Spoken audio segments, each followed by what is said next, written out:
ya en materia para que el tiempo no nos tome. Gracias. Ya estamos.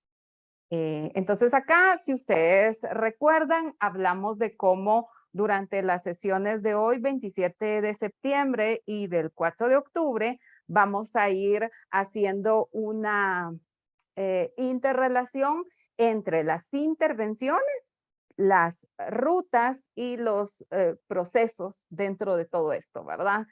Cada país tiene sus propias rutas y tiene sus propios protocolos. Cada caso de niños, niñas o adolescentes migrantes tiene diferentes contextos. No se puede trazar una sola o una única intervención.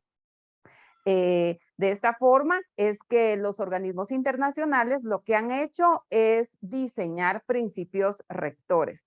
Dado que cada país tiene condiciones muy únicas y dentro de las condiciones de ese país tenemos una diversidad de población, no se puede girar una instrucción y que así sea desde, no sé, desde Haití hasta acá en Guatemala, ¿verdad? Entonces, lo que se ha hecho es de que con las mesas de diálogo y demás, y a nivel internacional se han girado elementos rectores, ¿verdad? Y cada país debe diseñar sus propios protocolos teniendo como base esos principios, ¿verdad? Y pues sobre todo el marco legal a nivel internacional donde se ha adherido, suscrito y demás. La clase de hoy va a tener 3 momentos. Vamos a hablar de las rutas. Yo sé que hablamos de las rutas la sesión anterior, pero no las completamos. Entonces hoy vamos a hablar, a terminar el tema de las rutas en Guatemala. Vamos a hablar de los principios internacionales y vamos a hablar de las consideraciones para intervenciones en trabajo social y otras ciencias sociales en los procesos de protección de niñez migrante. Me gusta decirles como los 3 grandes títulos de la sesión porque sería muy valioso que usted, no sé, ponga, si usted es yo soy de la vieja escuela de anotar, no sé si usted es de anotar o más todo en la mente o en su dispositivo, pero trate de poner en algún lugar, ya sea físico o mental, una pregunta en torno a esto. Ya se sabe todas las rutas en Guatemala, ¿hay alguna ruta que nos quedó pendiente? O, por ejemplo, los principios internacionales, ¿nos quedan claros? ¿Creemos que es únicamente todo el tema de la Convención de los Derechos del Niño? O el último tema, ¿qué debería considerar como trabajador, trabajadora social, como en la rama de la psicología o en la rama de la pedagogía, ¿verdad? ¿Qué debería de considerar para hacer intervenciones en materia de protección de niñez y adolescencia? Y ojo, esto es para que vean que de verdad tanto el licenciado Izaguirre como el docente que esté en el módulo sí tienen la responsabilidad de leer las respuestas que ustedes nos dan a las evaluaciones. No es con el ámbito, ay, este le caí mal, ¿verdad? O algo así, ¿verdad? O tampoco es con un ánimo punitivo por parte del X Aguirre, como, le vamos a castigar porque, no sé, X o Y cosa. Sino más es porque, pues, somos seres humanos, somos totalmente imperfectos y orientados a ser perfectibles algún día, ¿verdad? Y orientados a ir mejorando. Entonces yo veía que dentro de las preferencias que ustedes comentaban o dentro de las inquietudes que comentaban era, bueno, me quedó claro en la sesión, pero ahora quisiera saber cómo hago mejor mi campo o qué puedo hacer yo desde mi área. Y es un poco el espíritu de la última parte de esta sesión y nuestra última sesión. Recuerden que hoy es la clase número 3 de 4, ¿verdad? Como les dije desde el principio, pues este módulo está en 2 clases básicamente que vamos a ir combinando. Ya en la última clase pues ya no vamos a ver rutas, sino ya vamos a ver más las intervenciones para niñez retornada o para el tema de la reintegración familiar, qué opciones tenemos, ¿verdad? Para que veamos, bueno, dentro de mi campo, ¿cómo aplico todo esto? ¿Sí? Eh, Vamos a hablar entonces en esta sesión de estos 3 momentos y espero que si en algún momento pues surge alguna duda, pueden alzar la mano y entonces se les da la palabra. Solo es para que no nos dejemos de entender, ¿verdad? Cuando uno habla y habla otro, o lo pueden hacer por el chat y con todo gusto pues nos ayuda a nutrir esta sesión. ¿En dónde me estoy basando? Este material lo tienen en Moodle y creo que en la siguiente diapositiva muestro el otro, el que vimos la semana pasada. Me gusta compartirles de dónde, porque si hay algún material que usted diga, este me interesó más, es bueno que entre a su plataforma, lo descargue y pues lo estudie un tanto, ¿verdad? Yo no soy mucho de la idea de que el docente o la persona que coordina el curso mande el montón de PDFs, porque he estado en muchos cursos y de veras que cuando uno ya tiene todos los PDFs, ni los lee. Bueno, la mayoría, no todos, ¿verdad? Pero si nosotros vemos ciertos materiales que nos llaman la atención, pues podemos irlos guardando y tener compromisos. Bueno, en estas 2 semanas me leo este material y luego ya descargo el otro, y luego ya descargo el otro, porque así no se vuelve como un listado de deseos, sino de verdad de documentos que vayamos a leer. Para la sesión de hoy me estoy basando en este de acá de su derecha, protocolo eh, es interinstitucional para repatriados. Perdón, es que no puedo leer por la barrita de acá. Protocolo Internacional para Repatriación de Víctimas de Trata de Personas, Niños, Niñas, Adolescentes y Adultos. Es del Ministerio de Relaciones Exteriores, es un material de contextualizado, ¿verdad? Es de Guatemala y es bastante reciente. Recomiendo leerlo, son 40 páginas aproximadamente, entonces de verdad que en un día usted las puede leer. Y el que aparece en la esquina inferior es de protección de la niñez en movilidad, es de Save the Children, me parece un material extraordinario. Sí lo recomiendo. Ese no está en Moodle, ese es de mis documentos personales de consulta, pero si alguien está interesado, usted me escribe, yo con gusto se lo mando. Varios que me escribieron la semana pasada se los mandé. Eh, el, el de Relapse. Entonces, usted está interesado, usted vea la clase de hoy y me dice si le quedan inquietudes, si le queda ánimo de aprender un tanto más de lo que vamos a hablar y entonces pues me solicita el material de Save the Children. Si bien sé que ustedes hicieron un gran trabajo con el tema de glosario, hoy quiero traer a esta clase 3 términos que creo que nos pueden servir. Pues solo para refrescar o si usted no los incluyó en su glosario, para que lo tenga en mente. Primero, el tema de la repatriación, que son todas aquellas medidas destinadas primero a proteger la integridad de la víctima extranjera, brindarle abrigo, atención en salud y atención emocional en crisis y promover el retorno seguro a su país de origen o a un país tercero, ¿verdad? A un tercer país en caso de que no sea seguro que vuelva a su país de origen. También aplica para la recepción de guatemaltecos, como le llamamos, repatriados de otro país. Ese es el término, eso es a lo que nos referimos cuando hablamos de repatriación. Ahora, ¿por qué estoy mencionando esto?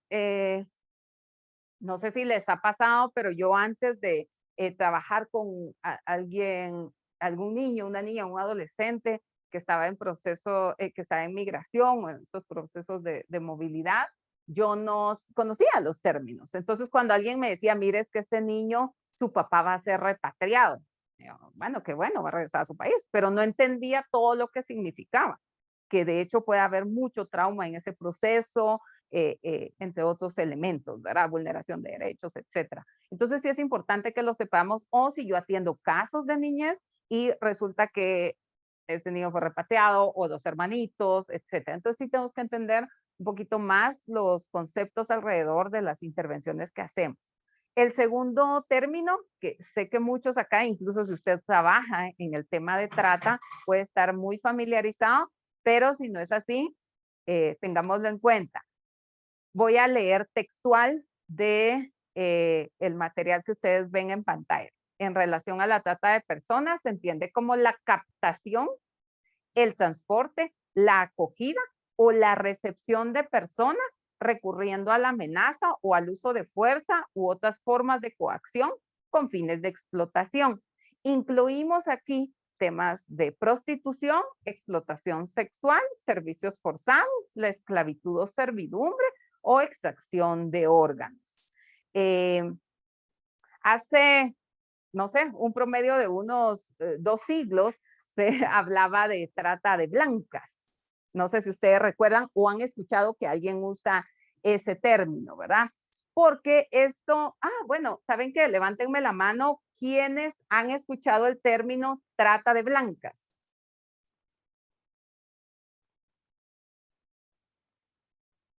15, 16, 17, 16, 17, 18, 19, 20. Ok.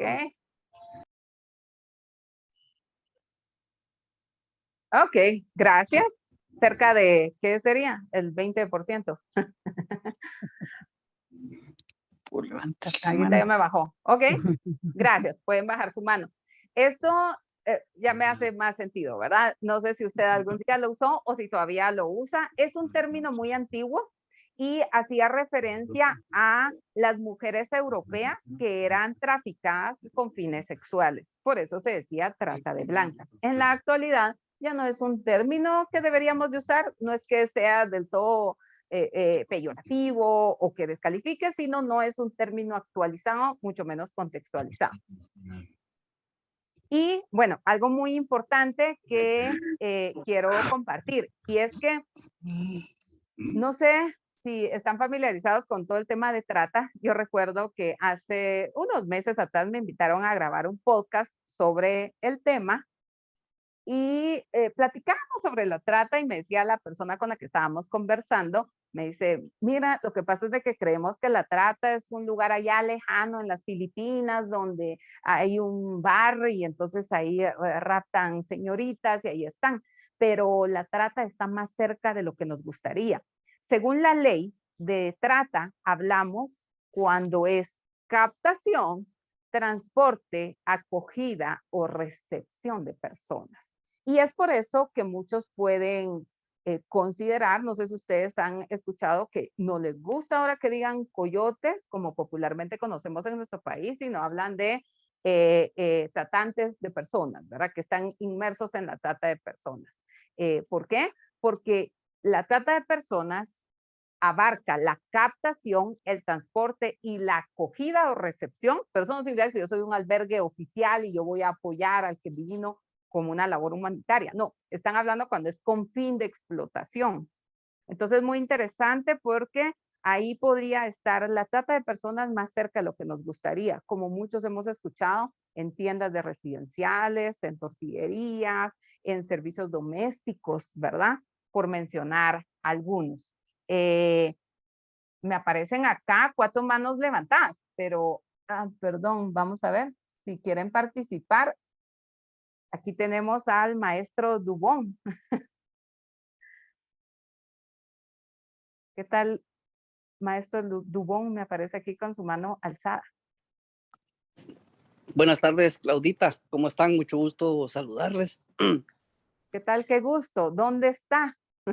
Estoy en Puerto Barrios, en la última crisis migratoria de la caravana. Con algunos colegas acá acabamos de terminar la jornada. Solo quería ampliar un poquito sobre el tema, si me permite. Por favor, claro. Sí, primero hay que entender que antes del 2009 no existía la trata de personas como lo regula el artículo 47 de la ley.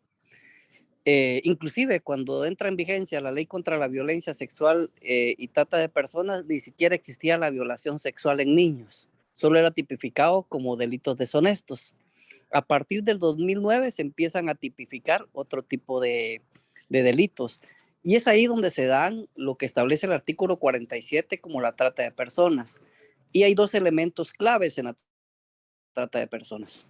Uno es el fin criminal, que el fin criminal es lo más sencillo de explicar porque siempre es comercializar con seres humanos.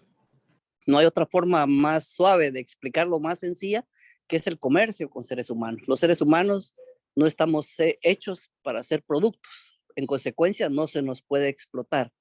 Y la otra son las formas de trata de personas, que el artículo 47 de la ley nos da 16 formas distintas de trata de personas.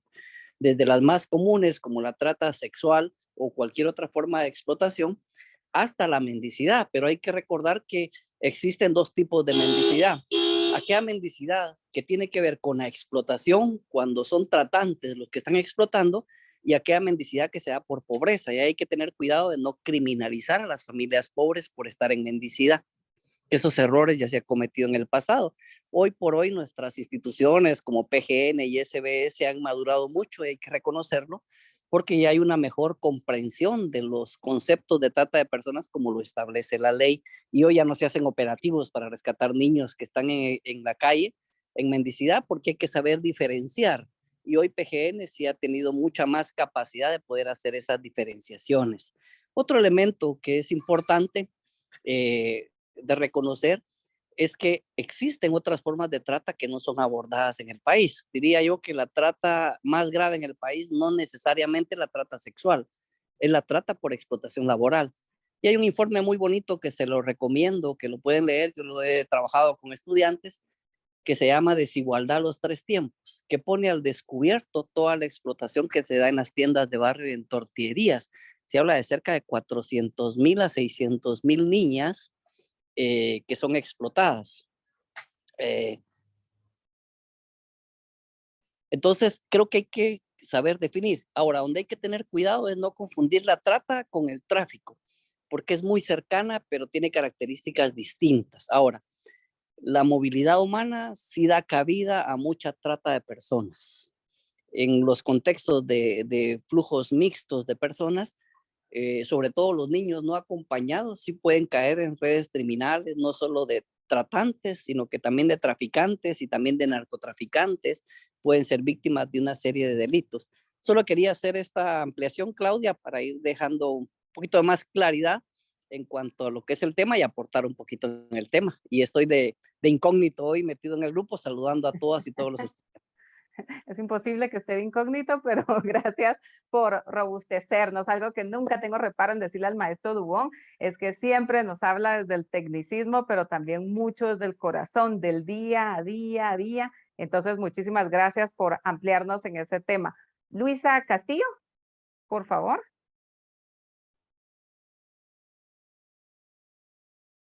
Luisa Castillo, ¿está por ahí? Me aparece su manita alzada. No sé si es para participar o se nos quedó. Buenas noches. Perdón, no la bajé cuando usted preguntó si conocía Ahora le hacemos una pregunta. No, se mentira. Gracias, Luisa. Muy bien. Bueno, entonces vamos a continuar en relación al tema de trata, pues como bien decía el maestro Dubón, tenemos problemas bastante serios en eso, sobre todo en cuanto con fines de explotación laboral y más cerca de lo que quisiéramos. Yo también quería sugerirles un informe elaborado, creo yo, que cerca del 2019.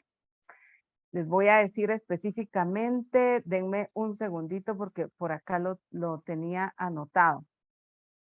Denme un segundo. Sí, es el informe de trata de personas de CICIG y es muy interesante porque yo hace unos años atrás sí creía que la trata estaba como muy lejos. Sin embargo, en aquel tiempo yo vivía en un residencial en Villanueva y resulta que leyendo ese informe me entero que una de las casas del residencial donde yo vivía tenía la función de abrigar a las señoritas y a las jóvenes también, eran todas de sexo femenino, donde las tenían ahí, bueno, abrigar es muy amable de mi parte para decir, donde las tenían ahí cautivas, privadas de todos sus derechos y de ahí eran trasladadas a los bares cada día. Fue increíble cómo este informe lo saca a luz y estaba más cerca de lo que cualquiera pues nos hubiéramos imaginado. Y en este tema de tratas, algo muy interesante que mencionan en ese informe es que es imposible que haya trata de personas sin que haya mano del Estado o mano de funcionarios públicos. Es imposible porque es demasiado el movimiento económico y de personas que hay alrededor de todo esto. Desde la acción, alguien que voluntariamente se presta para la trata de personas o desde la misma inacción u omisión, ¿verdad? Bueno, no me quiero extender tanto en esto. Y por último, quiero traer a estos términos el término de consulado. Considérenlo si lo pusieron en su glosario y si no, pues como es un término que escuchamos mucho dentro de las rutas de atención a niños, niñas y adolescentes migrantes, sobre todo no acompañados. ¿Cuál es el consulado? El consulado es un órgano de administración pública con el objetivo de proteger y asistir a sus nacionales.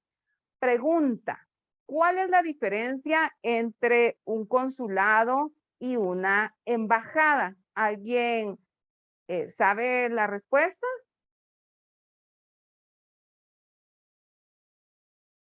Alexander Vega, por favor. Muy buenas noches, gusto saludarla, licenciada. Hola, ¿qué tal? Creo que en el aspecto propiamente de la embajada se refiere a procesos y procedimientos diplomáticos. En el caso del consulado, se refiere expresamente a procesos también de trámites que realizan los ciudadanos que habitan el país donde está ubicado el consulado. Es decir, es el vínculo de gobierno del país que está teniendo la sede en ese lugar para que los ciudadanos tengan una vía de comunicación y de proceso mucho más ágil. En el caso de la embajada, pues ya es un poco más protocolario, si lo quieren ver así, y más aspectos de gobierno, cuestiones de comercio. En cambio, en el consulado lleva más la atención al ciudadano del país en el cual se encuentra residente. Gracias, Alexander. Muy claro. Indira, ¿algo que nos quiera ampliar? No, yo creo que lo que dijo el compañero, ¿verdad? Que aquí es más que todo por temas de categoría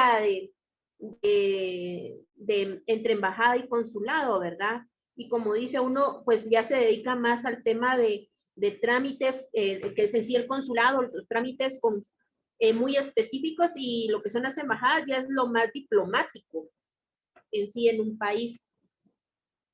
Gracias, Indira. Voy a usar la palabra que usted mencionó. Y usted dijo, da una categoría, o es de categoría. De alguna forma, sí, y nos complementa lo que nos mencionaba el compañero anteriormente. Las embajadas tienen mayor jerarquía y por lo general solo hay una en cada país, pero los consulados pueden haber varios. La embajada, como bien nos explicaban anteriormente, tiene un mayor nivel y se encarga de relaciones diplomáticas y de representar al país, ¿verdad? Por eso decimos somos embajadores de, ¿verdad? Y el consulado es más orientado a brindar asistencia y apoyo a sus nacionales a través de trámites, apoyos materiales, seguridad, entre otros. Recuerdo que estaba en una audiencia de niñez de una mamá salvadoreña que tenía sus 2 hijas, fueron encontradas, creo yo, en el aeropuerto y estaban vendiendo, no recuerdo mucho, entonces se hace la constatación, PGN decide rescate, las niñas van a abrigo, y cuando estaba en audiencia, la señora estaba muy exaltada y muy indignada, dijo, bueno, yo voy a llamar a mi embajador y el embajador va a venir y tal. Y la jueza en ese momento pues le orientó en torno a que tenía que contactarse con su consulado y de hecho el juzgado lo iba a hacer, ¿verdad? Como parte de este proceso. Bueno, entonces tenemos esas 3 palabras que creo que nos ilustran y nos van a ayudar a entender mejor las siguientes rutas. Este material que ustedes tienen en la esquina inferior, criterios para la gestión interinstitucional, lo usamos en la clase pasada, son como 25 páginas, las que leen al principio, y a partir de la 30 más o menos empiezan una serie de formatos que les pueden ayudar mucho. Uno de los mayores errores que cometemos en las ciencias sociales es que nos enfocamos en el fondo de lo que estamos diciendo y a veces sacrificamos la estética. Estos instrumentos a mí me gustaron mucho en cuanto a la forma y en cuanto al fondo. Entonces, les recomiendo que le den pues al menos una leída. El principal objetivo de esta ruta que ustedes ven en pantalla, esta es la ruta de gestión interinstitucional de casos de niños, niñas, adolescentes guatemaltecos, migrantes retornados, no acompañados. ¿Cuál es su principal objetivo? Contribuir en la gestión de casos de niños, niñas, adolescentes, migrantes guatemaltecos retornados, no acompañados en el marco de una protección social. Recuerdan que la semana pasada vimos protección social, protección especial, ¿verdad? Así que ahorita en esta sesión vamos a ver más o menos son unas 6 rutas, las vamos a ver rapidito y ustedes pueden volver a su material de criterios para la gestión interinstitucional y poder pues ya tener sus rutas de forma pues más despacio y analizarlas un tanto más. Recordemos, el principio es que a donde migren los niños, van sus derechos inmersos, ya sea un país de tránsito, un país de origen o un país de acogida. Eso lo tenemos que tener muy en mente, porque si nuestra organización, nuestra institución se dedica a labor humanitaria previo a la migración, no es que le esté estimulando, pero es donde están las familias antes de migrar, o si es en una instancia que trabaja durante el tránsito de población migrante o en la recepción, en todo el proceso van inmersos los derechos, sobre todo en materia de niñez. Cabe señalar que se procura asegurar la reunificación familiar y la reintegración social en todas las rutas que vamos a ver. No siempre es posible, eso sí, vamos a hablar de esos casos donde no es posible. Bueno, vamos a ver.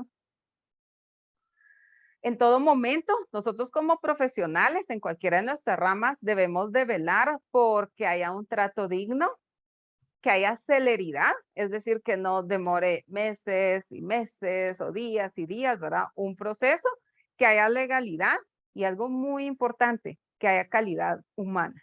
Eso es muy importante y también lo vamos a ver al final de esta sesión. Vámonos, ahorita estamos en el primer escenario, en el primer tiempo de nuestra sesión y estamos hablando de las rutas en Guatemala que nos quedaron pendientes. Si ustedes ven, estas son las rutas de coordinación para el retorno. Recordando lo que vimos en la semana anterior, independientemente de que el retorno sea vía terrestre o vía aérea. Esta coordinación corresponde en el proceso, ¿verdad? Por ejemplo, el Ministerio de Relaciones Exteriores, PGN y SBS, quienes generalmente hacen este tipo de coordinaciones y muchas veces van apoyadas con cooperantes o con organizaciones de sociedad civil que se dedican a este apoyo. Si ustedes ven acá está en el primer icono, está el MINEX, IGM, el Instituto Guatemalteco de Migración, PGN, SBS. En el segundo icono está PGN, en el tercero está PGN, MINEX. Ustedes pueden hacer su lectura más despacio. Yo solo quiero hablar algunas generalidades de las rutas porque esto nos va a dar más claridad de dónde podemos intervenir, hacia dónde podemos orientar a las familias, ¿verdad? Con base en la información del Ministerio de Relaciones Exteriores, entonces PGN y SBS hacen una coordinación de atención. ¿Cuál es su objetivo? Corroborar la identidad, por ejemplo, la información del niño, niña o adolescente, establecer la situación de vulnerabilidad, de violencia, etcétera, sobre todo preexistentes, ¿verdad?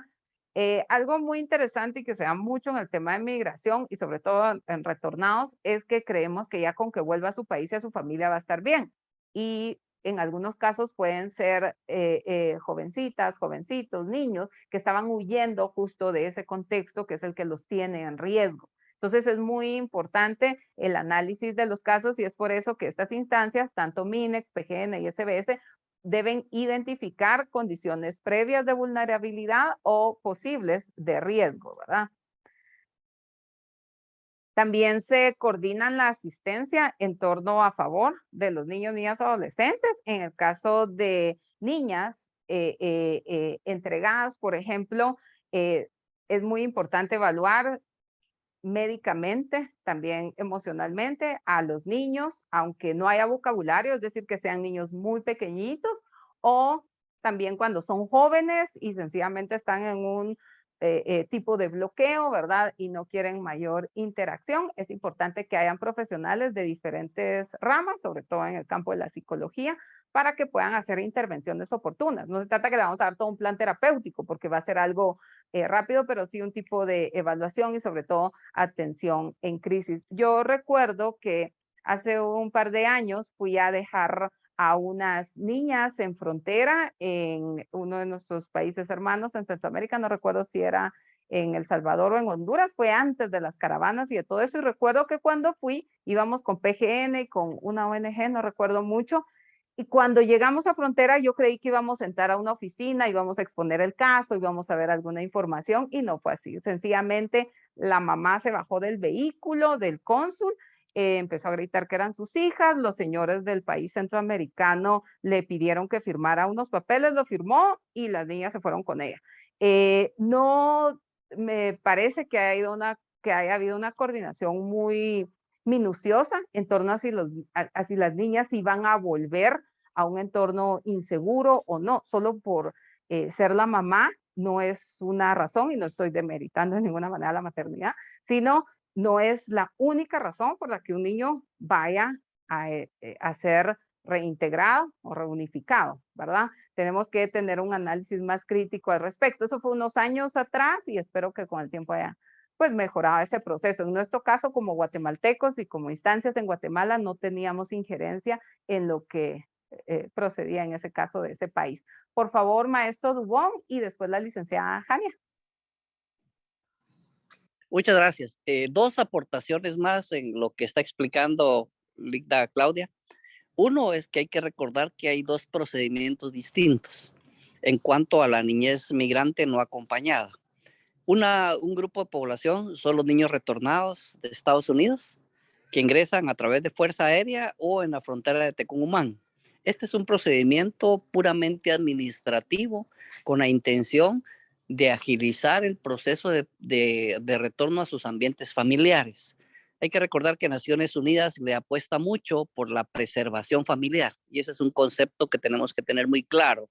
No hablamos de reintegración familiar, no hablamos de reinserción familiar, sino de preservación familiar como un derecho fundamental.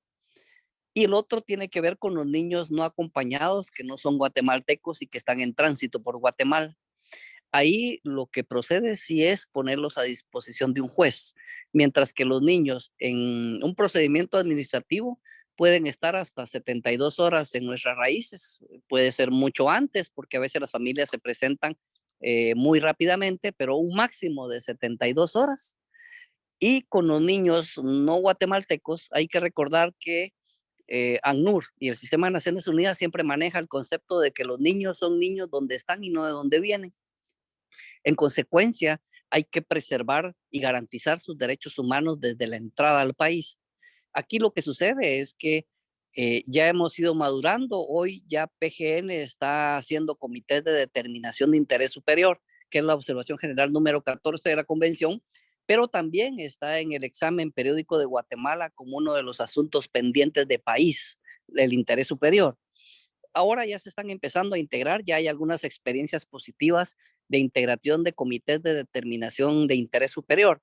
Y ese es el avance que hay que reconocer de las instituciones, porque es muy fácil desde fuera y desde el mismo sistema hablar de interés superior, pero hay toda una metodología que desarrolló la ACNUR de cómo hacer la determinación de interés superior, porque descargan al juez de una decisión que tiene que ser colegiada. O sea, aquí tiene que tomarse en cuenta el punto de vista del abogado, del procurador, del psicoterapeuta, de la trabajadora social, de la psicóloga, y no son retornos a su país de origen tan a la ligera, porque tiene que determinarse si el niño no corre riesgo en su país de origen. Creo que, como usted bien lo decía, Ligda Claudia, ahora han mejorado mucho los procedimientos con Procuraduría General de la Nación y SBS. Hemos madurado las instituciones seguramente y se están haciendo entregas mucho más técnicas y eso creo que va en favor del sistema. Entonces yo creo que es un punto en el que se ha avanzado muchísimo, pero sí quería separar los dos grupos de población. Los que son retornados, que tienen un tiempo y es más administrativo, y los que son de otro país, que primero se hace una determinación si no corre riesgo al retornarlo a su país. Y creo que estamos avanzando y eso también hay que reconocérselo a las instituciones. Gracias, Ligda Claudia. Gracias, maestro Dubón, por ampliarnos, como él bien decía y como decíamos en la primera sesión. Algo que hay que recordar, niño es niño, no importa si va, si viene, si regresa, niño es niño, ¿verdad? Por favor, licenciada Jania y después Maidalí.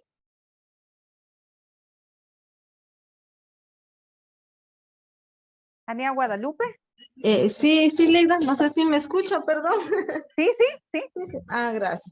Fíjese, Leida, que tal vez en la misma línea de lo que usted estaba comentándonos hace un momento, ¿verdad? Sobre la forma en que se desarrolló la reintegración familiar de una niña a la que usted le dio acompañamiento, ¿verdad? Fíjese que en materia de protección, no específicamente en niñez migrante, ¿verdad?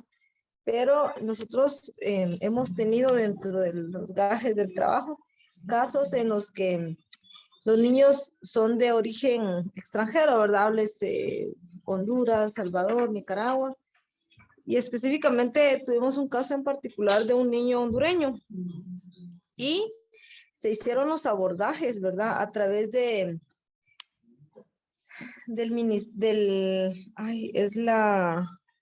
es la dirección, vamos a ver, sí, la Dirección de Niñez y Adolescencia y Familia, el DINAF de la República de Honduras, que en Guatemala es, podríamos decir, PGN, ¿verdad? Que hicieron los abordajes correspondientes y se estableció la idoneidad de la familia en calidad ampliada, ¿verdad, Ligra? Y a través del protocolo interinstitucional para repatriación de niños, niñas y adolescentes víctimas de trata, se va a realizar el traslado correspondiente a través de esta ruta que ya está establecida, ¿verdad? Interinstitucionalmente, en la cual convergen pues diversos actores estatales principalmente, ¿verdad? Entonces, hoy en día puedo casi que hacer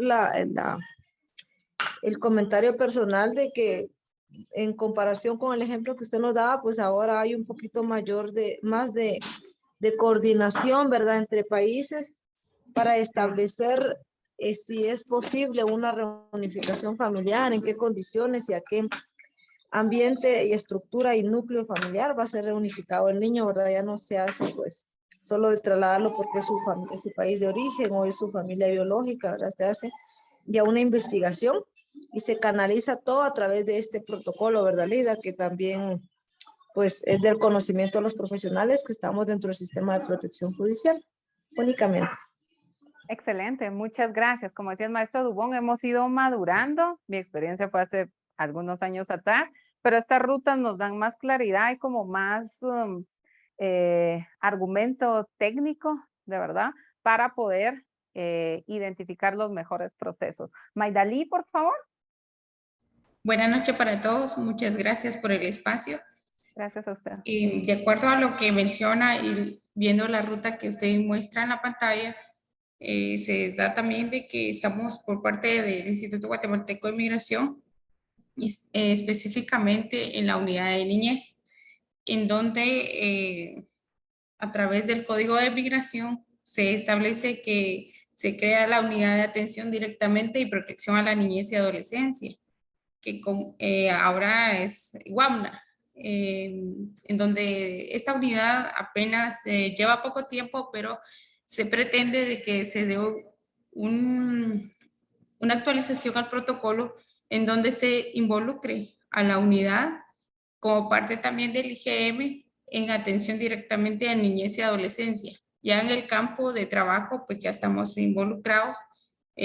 Hasta el momento estamos como oficiales fungiendo el papel de oficiales de protección a la infancia por medio de Médicos del Mundo, que somos consultores en apoyo a la unidad del Instituto Guatemalteco de Migración. Yo creo que esto es la ruta, ¿verdad? Que se conoce, se tiene de perspectiva, porque como no se da una actualización y a todo eso es de que vamos avanzando, ¿verdad? Entonces, quiere decir de que también el papel y la atención a los niños es primordial. Aquí se toma en base a sus derechos y sobre todo al interés superior del niño. Muchas gracias. Gracias, Maidalí, por la actualización. Según esta ruta, pues como bien hemos dicho, hemos ido avanzando, se establece que PGN debe de identificar, contactar vía telefónica, por lo menos a la familia o a los principales contactos, entrevistas preliminares. De hecho, el protocolo también establece algo muy interesante y es las referencias de por lo menos 2 personas que puedan, pues valga la redundancia, dar referencia de la familia en cuanto a el bienestar del niño permaneciendo en ella, ¿verdad? Esta otra ruta que ustedes ven en pantalla es de recepción de niños, niñas, adolescentes guatemaltecos. Esta ruta la pueden ver de forma más detallada en su material. Acá ya entran instituciones como IGM, RENAP, ¿verdad? El Ministerio de Salud, por citar algunas. como responsables. Lo que se persigue acá, entonces, es identificar y atender las necesidades inmediatas de los niños. Como vimos en la sesión anterior, necesidades biopsicosociales, ¿verdad? A nivel físico, a nivel psicológico, a nivel social, de alguna manera para que el niño pueda, o el adolescente pueda percibir también ese trato digno. Y es importante que aunque en estos procesos tenemos personas que están sobrecargados con los casos, porque sí es importante decir, yo recuerdo que una vez una colega decía, es que no terminaron tal material. Sí, le decía yo, pero al final nosotros tenemos 30 casos, respetamos los estándares nacionales e internacionales que los profesionales deberíamos de tener. Sin embargo, en el MP, en PGN y en otras instancias, ustedes bien saben que no se manejan esos números. No estoy con eso justificando un trato inadecuado a los casos, etcétera, pero sí de alguna forma nos explica mucho de cuando tenemos personal sobrecargado. También el tema de los turnos. Los turnos son cansados, pueden, si son papás, mamás, dejar a niños enfermos, ir al turno, ver alguna injusticia, estar como le llaman en este campo social la famosa fatiga de la compasión o el burnout, ¿verdad? Cuando nos quemamos de todo ese trabajo que se hace día tras día tras día. Y acá es importante que nosotros como psicólogos, trabajadoras sociales, abogados, procuradores, promotores sociales, etcétera, tengamos el trato más digno posible, aún en medio de nuestro cansancio, aún en medio de recibir incluso adultos con un trato complejo, ¿verdad?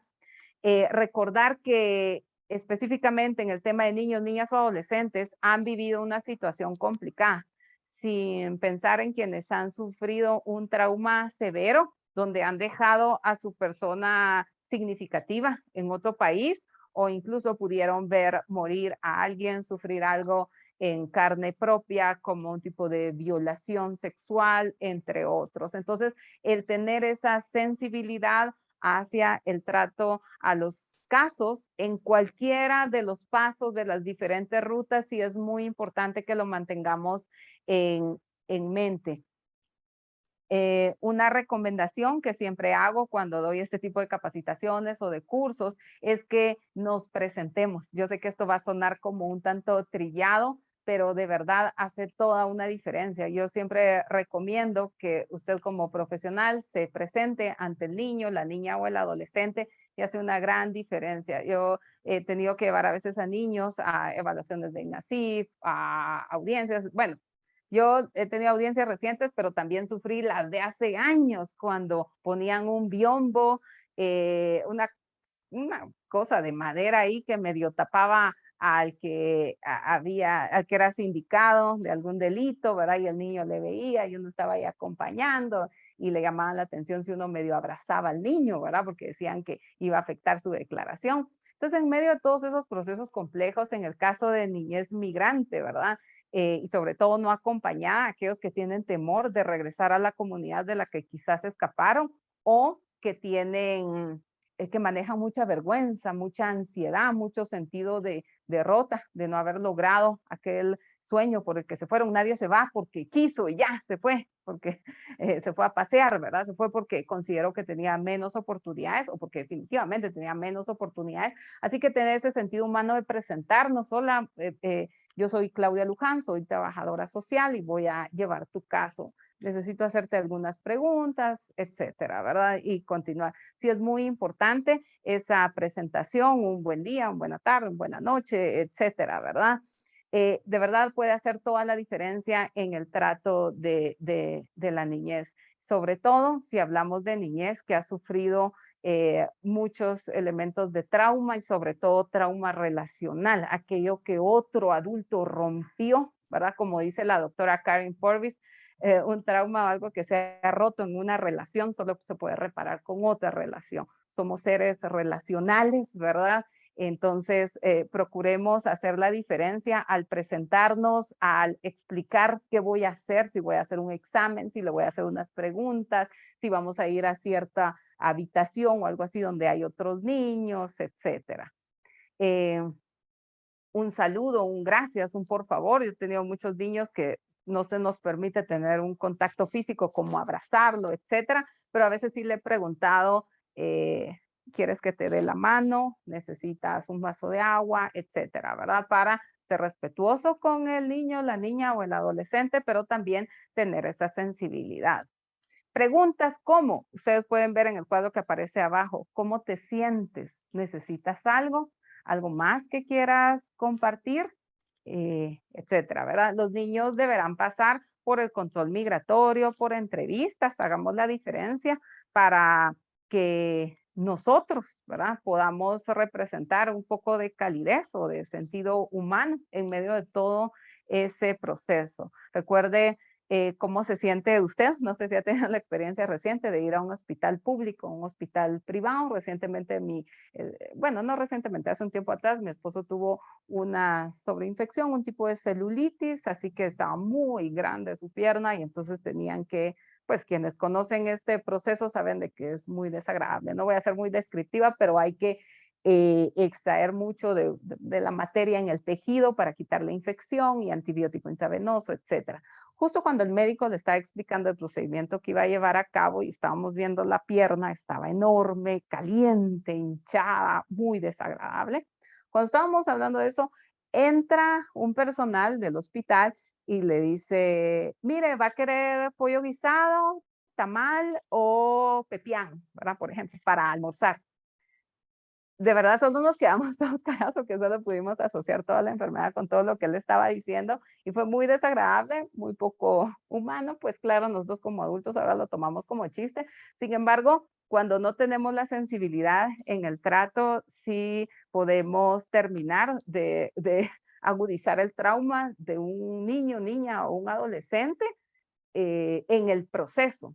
Quizás el hecho de migrar fue complejo, pero lo que termina de agudizar ese trauma es todo el proceso por el que en ocasiones le hacemos pasar o tiene que pasar. Entonces sí podemos hacer la diferencia con un trato cálido, un trato más humano, ¿verdad? Traigo la analogía de este servicio médico porque todos hemos estado en un hospital público o en hospital privado y un enfermero, una enfermera, un doctor, una recepcionista, alguien puede hacer la diferencia en ese trato, nosotros también podemos hacer la diferencia. Recuerdan que ustedes dentro de sus inquietudes de la evaluación formativa la semana pasada ponían, bueno, y con todo esto, ¿qué puedo hacer yo en mi área? Hacer la diferencia y tratar a ese niño, a esa niña, a ese adolescente con contacto visual, si es posible bajar a su nivel, son algunas de las estrategias que recomiendan, decir un gracias, un por favor, llamarle por su nombre, decirle su nombre, presentarse. No se trata de entablar una gran conversación si vamos a atender decenas de casos, pero sí de tener un trato cálido, ¿verdad? Atención psicosocial en albergues. Yo creo que esta es la última ruta que nos queda. No, sí, esta es la última ruta que nos queda. La atención psicosocial en albergues. Ustedes pueden ver acá los iconos y explica las intervenciones de las diferentes organizaciones. Aplica para el caso de la capital y de Quetzaltenango, pero también nos puede animar si trabajamos en ciertas organizaciones no gubernamentales a hacer nuestros protocolos con estos elementos. Cuando un niño entra a una residencia, algo se rompió. Hay un tipo de trauma relacional. Sus figuras seguras o que deberían de serlo no están. Yo he escuchado muchas organizaciones con corte religioso, sea cristiano, sea católico, de alguna otra denominación, que siempre le dicen, no siempre, pero en muchos casos a veces les dicen a los niños, deberías estar agradecido, deberías estar feliz que te tocó aquí o que estás aquí. Y creo que lo hacen con muy buena intención. Sin embargo, nosotros deberíamos de profundizar más en eso y tener cuidado con lo que decimos, porque si el niño está ahí, si está en un albergue, si está en una residencia, aunque sea un lugar hermoso, aunque sea solo por 72 horas, está ahí porque algo se rompió, algo se lastimó, una relación se fracturó, ¿verdad? Ya sea por pocas horas, porque supongamos que viajó con sus papás, los separaron durante el proceso y en unas horas van a estar juntos, pero está ahí no por voluntad, está ahí porque es parte del proceso. Seamos sensibles con esa parte como este proceso de atención psicosocial en albergues. Esto es específicamente de los protocolos de los albergues en Ciudad Capital y en Quetzaltenango, pero aplica para aquellas organizaciones o aquellos servicios humanitarios, sociales que se pueden dar a población migrante, ¿verdad? Recordar de que el niño no está comiendo ahí o no está recibiendo esa bolsa de víveres o esa ropa porque quiere y ya, ¿verdad? Está ahí porque algo más se rompió, algo más se lastimó y nosotros deberíamos estar en ese proceso sensibles, ¿verdad? El punto es que es normal que reaccionen con miedo. ¿Cuáles son las 3 respuestas ante el miedo? Huida, parálisis o ataque. ¿Le ha pasado? Usted le asaltan y puede reaccionar de 3 formas. O ataca al asaltante, o sale corriendo y no sabe ni por qué y dejó todo tirado, o se paraliza. Dame la bolsa y está paralizado, ¿verdad? Esas son las 3 respuestas ante el temor. Y en muchos niños, niñas o adolescentes retornados podemos ver algo de esto. Quizá no con ese nivel de detalle, pero sí podemos ver algo de esto o por lo menos estar sensibles a si tenemos un niño en total mutismo, ¿verdad? En silencio, o si tenemos un joven, una jovencita retadora, como atacando, ¿verdad? O alguien que sencillamente quiere huir o logra huir dentro del proceso, ¿verdad? Tener algún tipo de evasión. No he escuchado a algunos profesionales que se lo toman personal por la misma pasión ante el trabajo, pero no es eso. La verdad es de que es mucho de la reacción ante el temor. Una pregunta que les hago. Si quieren me lo ponen en el chat. Yo cuando termine ahorita de la presentación voy a leer ahí. Me llama la atención. ¿Cómo reacciona usted cuando tiene miedo? ¿Llora? ¿Se queda callado? ¿Le alega al que le tiene miedo? ¿Le ataca? ¿Verdad? ¿Pasivo-agresivo? O como decía alguien, agresivo-agresivo. ¿Cómo reacciona usted ante el temor? Pues hágase esa pregunta cuando atienda sus casos y sobre todo aquellos casos que nos roban la paz, ¿verdad? Aquella familia que me contestó mal, no sé si les ha pasado que en medio de los casos a uno hasta los meten en mentiras y en discordes y uno ya para en el chisme, ¿verdad? Aquí estoy viendo algunos comentarios. Me paralizo, se me alteran los nervios, me queda la mente en blanco, sí. Ok. Sí, sí, suele suceder. Lloro yo también. Walter, considero que va a depender del temperamento de cada persona. Puede ser, aunque hay quienes podemos ser de cierto temperamento, pero dependiendo del gran susto, reaccionamos, ¿verdad? Salgo corriendo, analizo y actúo. Ay, dichoso, dichoso. Vamos a ver. Beiri, dichoso. Lloro y salgo del lugar. Sí, ¿verdad? Una huida. Lloro y me enojo, ¿verdad? Bueno, pues entonces pensemos cómo es tan normal que reaccionen de la forma en la que reaccionan algunos de nuestros casos. Yo recuerdo que una mamá me metió un gran problema con una jueza. Empezó a decir que yo le quería quitar a su hija y todo era un proceso de materia de protección y esto. Pero el punto es de que yo me puse a pensar. Daniel Goldman diría que es un tipo de autoengaño, pero me puse a pensar, está asustada. Ella está asustada y solo está atacando. Y lamentablemente yo estoy por aquí. Lloro, me enojo, pero evito ser agresiva. Yo también, eso sí. Depende en qué situación. Esté a la defensiva, respondo, o a veces tranquila y me paralizo. Sí, es cierto, a veces depende mucho de la situación. Algo que animo mucho por experiencia propia es que cuando tengamos esas familias o esos niños o esos adolescentes voluntariosos, como diría alguien, difíciles de tratar, ¿verdad? Traigamos a nuestra mente cómo reacciono yo cuando me asusto o cuando me enojo, ¿verdad? Tal vez yo huyo y yo lloro, ¿verdad? Pero esta persona está agrediendo. No saben la cantidad de niños que hemos recibido, a veces en hogares, y van desde amenazas de muerte, hasta recuerdo una niña que apliqué todas mis técnicas de conexión y únicamente paré con un montón de arena en la boca porque se puso a tirarme arena en la cara, ¿verdad? Ahí aprendí que no siempre es bueno usar las técnicas, a veces solo tenemos que dar un espacio, un paso atrás, ¿verdad? Ven en la ruta, van a ver una EIS, significa Evaluación del Interés Superior. Era lo que el maestro Dubón decía. Por años se ha, la verdad, se ha analizado la mejor forma de explicar y de poner en el centro al niño sin que alguien de forma dedocrática y listo diga si se va con fulano o con sutano. Aquí hacen referencia a la EIS, Evaluación del Interés Superior. También hacen referencia en esta ruta al DIS, Determinación del Interés Superior.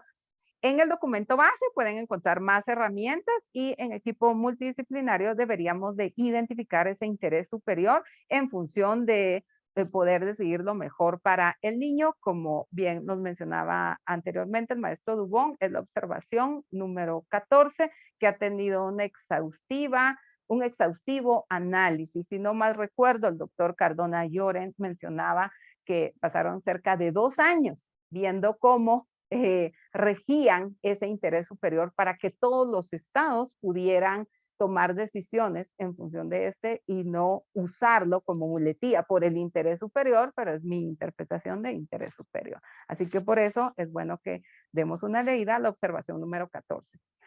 Y por último, dentro de las rutas en Guatemala, hablamos de reunificación familiar y judicialización de casos. Son procesos diferentes, obviamente, ¿verdad? En ambas debería de prepararse al niño, a la niña o al adolescente. Me encanta que en el protocolo lo mencionan en torno a prepararlo para que regrese con familia o para que vaya a un proceso ante un juez, ¿verdad?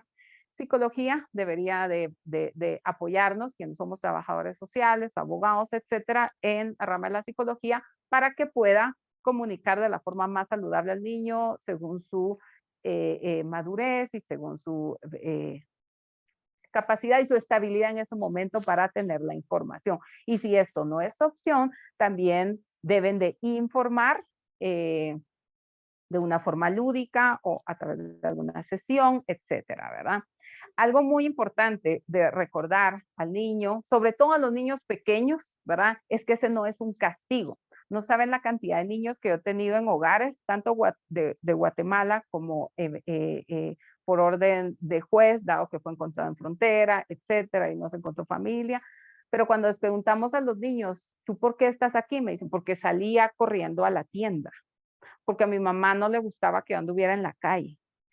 ¿Qué percepción tiene el niño de esta medida de protección que está ahí de castigo? ¿Por qué? Porque hacía eso que los papás le decían que no estaba bien. Y es importante que nosotros aclaremos esas inquietudes con los niños, al menos de alguna forma sencilla, breve, etcétera, por lo menos que vayan encaminados a un mayor proceso en el lugar donde los reciban o con la familia, ¿verdad? Preparar a la familia también es importante. Bueno, con esto entonces ya estamos terminando las rutas. La última que me quedaba aquí es el tema de reunificación familiar, reintegración social, ¿verdad? Como bien nos decía el maestro Dubón, no siempre podemos hablar en sí de un proceso de reunificación familiar y reintegración social, sobre todo si estamos un poquito todavía en, ¿cómo podría decirlo? Bueno, es que solo se me viene el término coloquial, en pañales, en torno a los seguimientos post medida judicial o post repatriación, ¿verdad? El niño regresa, va con la familia y es muy escaso los procesos de seguimientos, pero hemos ido avanzando porque ahora ya se reconoce la importancia de eso y es importante que se vayan sistematizando, ¿verdad?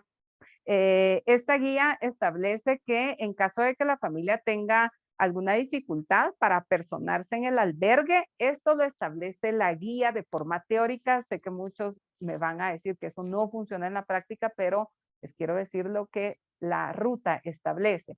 Indica que si la familia tiene dificultad para apersonarse en el albergue, PGN deberá coordinar el traslado del departamento de origen del niño, niña o adolescente y también establece seguimiento según el artículo 175 del decreto del Código de Migración.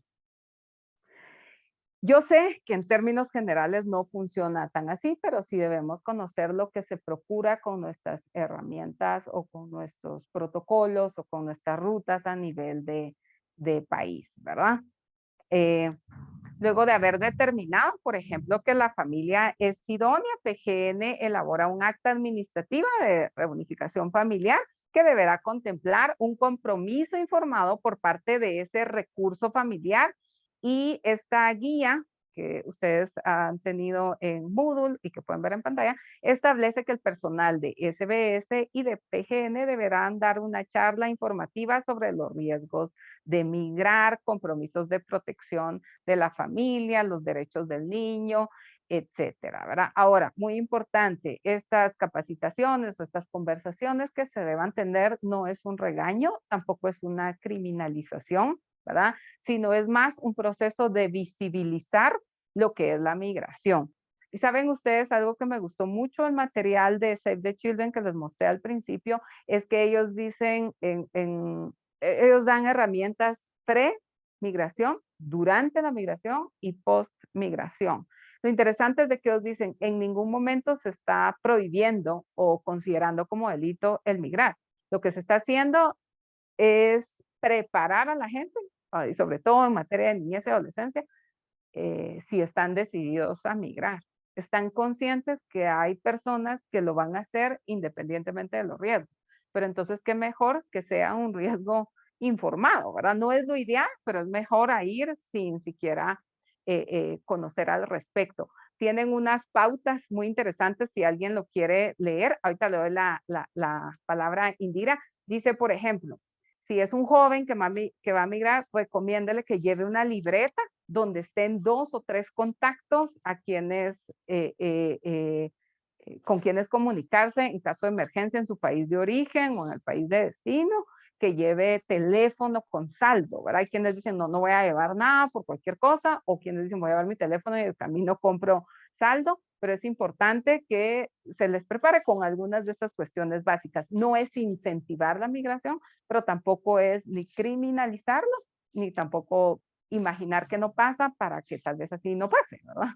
Indira, por favor. Gracias, maestra. Fíjese que, bueno, con respecto a esto, la verdad es de que según la experiencia y lo que he podido ver durante algún tiempo, es de que, por ejemplo, cuando usted estaba hablando que se le daba la información a los padres en Casa Nuestras Raíces, sobre todo el tema de la reintegración del niño y todo, ellos lo escuchan muy bien, ellos, según experiencias de otras compañeras que han intervenido en Casa Nuestras Raíces, es que lo escuchan y todo, pero lastimosamente hay una fisura en todo esto, si le puedo decir así. En algunas ocasiones, quienes llevan a la familia son los mismos traficantes, coyotes o como les quieran decir, a recoger a los niños, a los adolescentes. En muchas ocasiones eso ha pasado.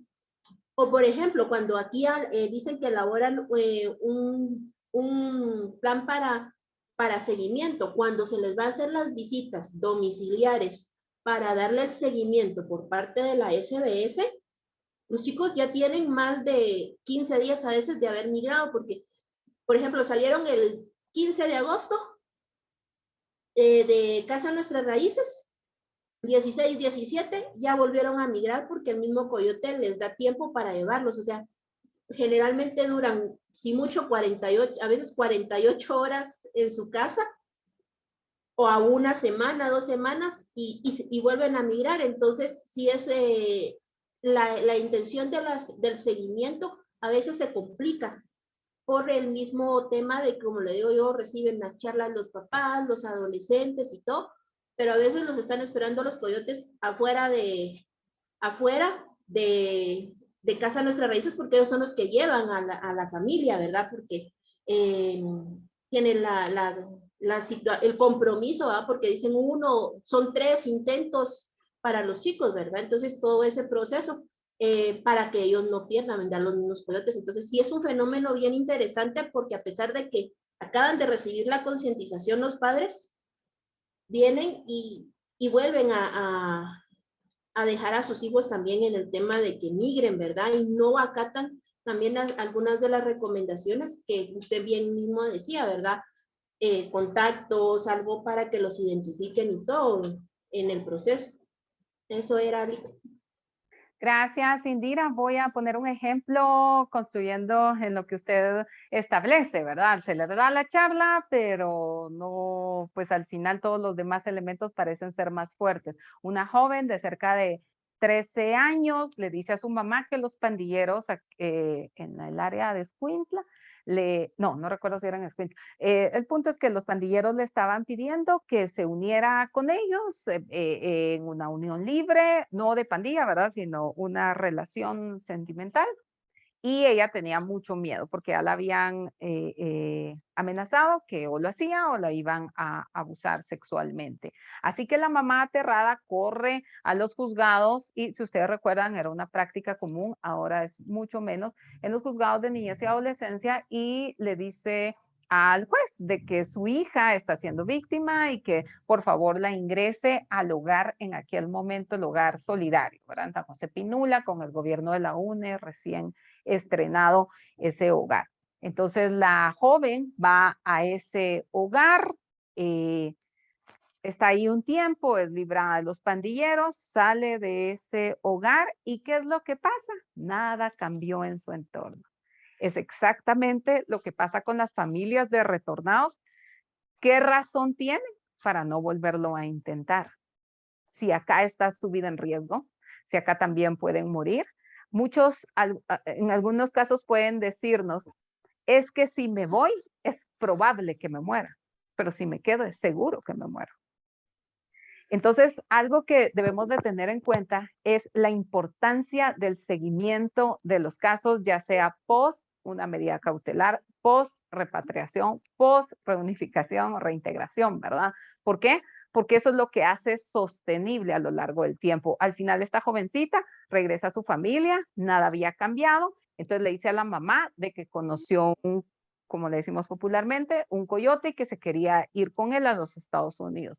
Se va con él, el hombre pues era un hombre ya mayor, muy experimentado, acá estaba casado, tenía una hija, se la lleva, pues le dice varias cuestiones tratando de envolverla, ella era una jovencita, no llegaba ni a los 14 años y finalmente tiene relaciones con ella queda embarazada, no logra llegar a Estados Unidos, sino se quedan más o menos en México, porque a este coyote lo llaman que su esposa ya iba a tener el hijo, entonces él se regresa, ella se queda un tanto varada, regresa a Guatemala, tiene su hija, y yo la conocí cuando tenía cerca de 23 años, ya tenía 2 hijas de diferente papá, había tenido mucha violencia de parte de sus parejas y una de sus hijas iba a entrar a un proceso de protección por posible abuso sexual con tan solo 3 añitos. ¿Qué quiero mostrar con esta historia? Lo que decía la licenciada Indira. Si no cambia nada, en el contexto de la familia, del niño, la niña o el adolescente repatriado, entonces lo van a volver a intentar, porque el viaje que ya pagaron les puede permitir 2, 3, 4 oportunidades, pero también porque el lugar a donde van no está siendo una oportunidad para esos niños, esos adolescentes, ¿verdad? No sé si ustedes vieron recientemente una gráfica un tanto lúdica de Así es, y hacía la broma de un montón de gente celebrando, ya vienen las remesas, y en la gráfica de la par, un montón de gente como corriendo triste, y allá va nuestro bono demográfico, ¿verdad? Aquí hacía alusión a cómo se nos está yendo la gente joven, la gente en edad productiva, ¿verdad? Y es como empeñar el futuro, ¿verdad? Por las remesas. Bueno, con esto entonces estoy terminando el tema de rutas. La semana pasada, perdón. Muy buenas noches, licenciada, disculpe. Yo quería hacer unas 2 observaciones. Fíjese que nosotros en Casa Raíces Guatemala tuvimos un jovencito que él quería regresar porque a él en Estados Unidos le habían ofrecido ganar $200 al día. Entonces él insistía y decía que él tenía que llegar porque tenía que llegar. Y otro caso de una niña también que parece que le fue muy fácil llegar a México. ella decía que ella tenía que regresar porque ella iba a gozar la vida. Entonces muchas veces se les hace ver, se les trata de mostrar los peligros que pueden tener en el camino, pero ellos tienen una visión tal vez errónea, no sé, ¿verdad? De lo que van a encontrar allá, que piensan que todo es color de rosa y entonces ellos insisten en que se tienen que ir porque se tienen que ir y de alguna manera van a llegar. Esa era nada más mi aportación, licenciada. Gracias por escucharme. Muchas gracias. Si ustedes ven en pantalla, este es un material, no es de niñez o adolescencia migrante, hago la salvedad. Es más, es un resumen o investigación para ayudar a guiar la acción, las acciones enfocadas en familia. Tiene una base de Faith to Action Initiative, tiene una base en fe, pero lo más interesante es que muestra mucho de qué intervenciones han funcionado para que el niño permanezca en familia y qué intervenciones no han funcionado para que el niño permanezca en familia. Es en general en materia de protección especial de la niñez o adolescencia. Si alguien lo quiere, lo tengo en PDF, me escriben en privado y con mucho gusto se los mando. Recuerdan que lo mencionamos la semana pasada, me quedé con esa inquietud, yo dije mejor se los muestro más en gráfico para que tengan un mejor acercamiento con la teoría. La reunificación es el proceso de transferir a un niño de regreso a su familia de origen. La reunificación está más compuesta por muchos pasos y el problema es que usualmente solo se envía a la familia, a diferencia de la reintegración como un proceso de realizar lo que se espera que sea una transición permanente, un niño, una niña o un adolescente separado de su familia, ya sea biológica o extendida, ¿verdad? Entonces, al final, los procesos de reunificación o de reintegración son eso, procesos, no son un envío de un juez o de algún acta administrativa de que vaya con la familia. Debería ser un proceso más intencionado. Y para eso, y ahí es donde entramos más bien todos más fuerte como equipos técnicos para poder hacer análisis, hacer procesos de seguimiento, entre otros. Esta solo es una estadística que me pareció interesante. Y es que un estudio de orfanatos en Guatemala reveló, eso se encuentra en este material, que aproximadamente 1/3 de los niños de hogares tenían un decreto judicial indicando su colocación permanente. Es muy interesante porque esto viola sus derechos, ¿verdad? Esto no es permitido. Sin embargo, yo todavía, por lo menos en una audiencia hace unos 2 años, todavía escuché a un juez que decía, mire, ¿y por qué no se queda de forma permanente el niño? Entonces es algo que viola todos los derechos de la niñez y de la adolescencia, ¿verdad? Bueno, acá hablamos un poquito, entonces en nuestro segundo, ok, estoy viendo unos chats que me están diciendo que les mande el material, por favor si me lo pueden solicitar por WhatsApp, porque así yo uso el WhatsApp web y de una vez lo adjunto, no que si es por correo en esta sesión no voy a tener los correos electrónicos. Me mandan un WhatsApp privado y me dicen qué material quieren. El de RELAP fue el de la semana pasada, Save the Children fue el de hoy. Entonces solo me comentan y con todo gusto se los mando. O este de Faith to Action Initiative, que lo tengo también en PDF, está en español. Ahora, voy a ir un poquito rápido para poder abarcar el segundo escenario de esta sesión y son los principios internacionales. Save the Children ha diseñado un material muy bueno, la guía para la protección de la niñez en movilidad, y se centra en 3 áreas principales. Uno, antes de la huida, le llaman ellos, pero se refiere a antes de la migración. Yo creo que por cuestiones de traducción suena así, ¿verdad? El otro momento es durante la migración o el desplazamiento y por último soluciones duraderas y sostenibles para la niñez. Eso es lo que me encanta porque nos da una esperanza de todo aquello que podemos hacer. Vamos a ahondar más en la siguiente sesión. Ahorita vamos a ver principios internacionales. Así que hay 7 factores que incluyen el desarrollo, la aplicación y la supervisión de un programa eficaz basado en los derechos del niño. Vamos a ver el primero. En el 2016, las organizaciones internacionales, como mencionamos en la primera sesión, se reunieron en Ginebra para acordar principios que sirvieran de base política relativa a niñez y adolescencia migrante. Así que hay 9 elementos que debían respetarse, que los vimos en la primera sesión. ¿Ustedes recuerdan? O en la segunda. No, en la primera.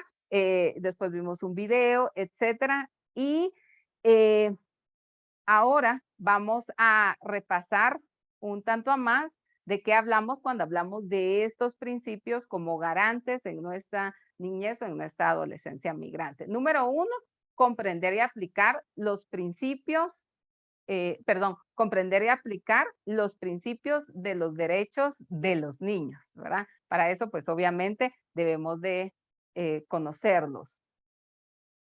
Número 2, entender con qué grupo de niños, niñas o adolescentes se trabaja. Lo que mencionaba la compañera Alba Leticia en torno a aquellos jóvenes que de todas formas vuelven a migrar o en torno a aquellos niños o adolescentes que vuelven a estar en riesgo. Luego tenemos que entender muy bien qué causas base hacen esa migración, cuáles son esos problemas, esas dificultades, esas limitaciones a las que se están enfrentando.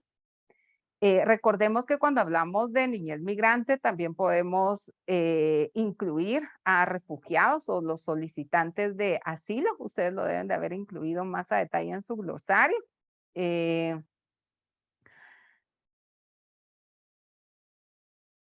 ¿Por qué es importante? Porque un joven de 17 años, por ejemplo, puede tener derecho a trabajar en su calidad de refugiado, pero un solicitante de asilo pudiera ser que no, y también para evaluar y comprender mejor las necesidades particulares.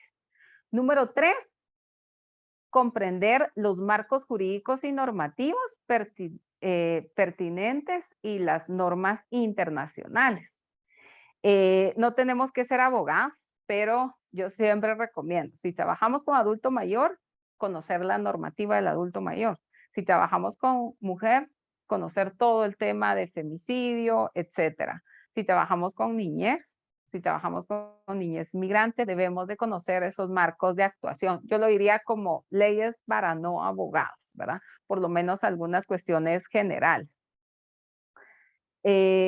Número 4, es importante, como dice la observación general 14, que reconocer la voluntad de los niños, niñas, adolescentes y apoyar su participación como parte de ese interés superior.